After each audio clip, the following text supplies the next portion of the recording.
కన్యారాశి ఫలితాలను గనక పరిశీలించుకుంటే ఆగస్టు నెల 1వ తారీఖు నుంచి 31వ తారీఖు వరకు కుటుంబంలో సభ్యులతోటి అందరితోటి కూడా సామరస్య వాతావరణం కొనసాగుతుంది. మంచి ఆరోగ్యంతో ఉంటారు. ఆనందభరితమైన విలాసవంతమైన జీవితాన్ని గడుపుతారు. ప్రయాణాలు కలిసి వస్తాయి. కొంచెం దురుసుగా మాట్లాడుకునేది అలాంటివన్నీ కూడా తగ్గించుకొని ఉండండి. ఆరోగ్యం పట్ల మీరు 65 ఏళ్ళు పైబడిన వారు ఎవరైనా ఉంటే, అందులో ముఖ్యంగా చిత్తా నక్షత్రం వారైతే గనక జాగ్రత్తగా ఉండండి.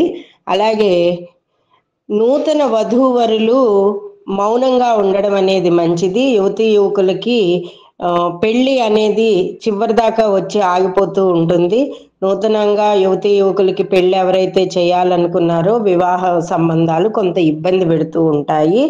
అలాగే ముఖ్యంగా కన్యారాశి వారు ఈ మాసం మొదలుగా ఒక 6 నెలల మాసం వరకు, లేదా ఈ మాసంలో వచ్చే సంకటహర చతుర్థి మొదలుగా వినాయక చవితి వరకు గణపతిని ఆరాధించినట్లయితే గనక మీకు సకల శుభ ఫలితాలను పొందుతారు. ఈ మాసంలో ఎలాగూ వరలక్ష్మి వ్రతం కాబట్టి లక్ష్మీ గణపతిని పూజించుకోండి. కన్యా రాశికి సంబంధించిన విద్యార్థులు, విదేశీయానాలు చేయవలసిన వారు, నూతన ప్రాజెక్టులు చేసేవారు, అలాగే ముఖ్యంగా సినీ కళాకారులు వీరందరికీ కూడా తగు మోతాదులోనే మీ పనులన్నీ పూర్తవుతాయి. మీరు ఎంత వేగవంతంగా చేయాలనుకున్నా కూడా అది వీలు పడదు. కాస్తంత స్థిమితంగా ఉండండి.